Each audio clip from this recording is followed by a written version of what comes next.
Per betting markets, it's a 50-50 toss-up whether the Democrats get both the White House and the Senate. If they do, taxes will be going up for prosperous people. Deservedly so, you may think. But even if you are sympathetic to income redistribution as a matter of public policy, you would probably just as soon have someone else's bank account get redistributed. Here are tax changes that are either part of Joe Biden's published proposals or that are plausible outcomes of a legislative committee groping for revenue. Accelerate the demise of various Trump tax cuts from January 1, 2026, existing sunset date, to January 1, 2021.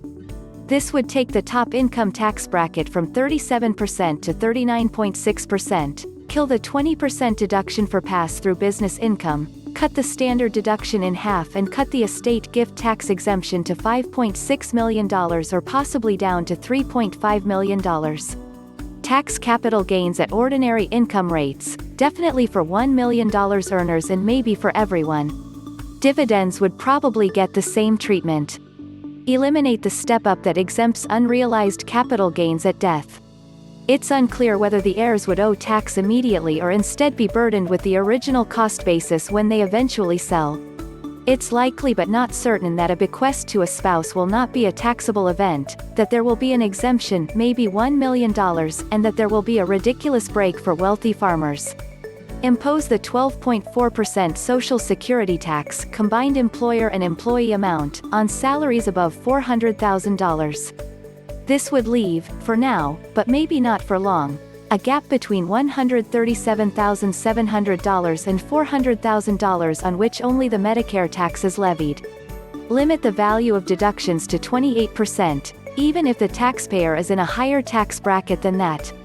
Restore a kinky income tax surcharge that goes by the name Pease. If the 28% rule is implemented, you'll get Peased 0.8%. Eliminate the $10,000 ceiling on the deduction for state and local tax. This liberation is aimed at helping high-income people in blue states. However, the alternative minimum tax would limit the benefit they get from this deduction. Restore the electric vehicle credit for brands that have exhausted their allotment. Increase the corporate tax rate from 21% to 28% and make it harder for multinationals to deduct the tax by parking profits offshore.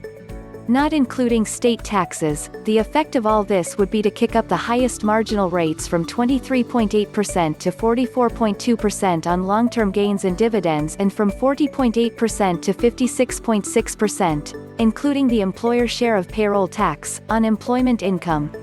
It's not too soon to plan your defensive moves. Attorneys are going to be very busy at the end of the year, says Pamela Lucina, Chief Fiduciary Officer at Northern Trust Wealth Management in Chicago. Get those trusts ready now. Here are 9 strategies that you should be thinking about if the Dems sweep in. If you have appreciated stocks that you are likely to be selling in the next several years, you'd sell them now.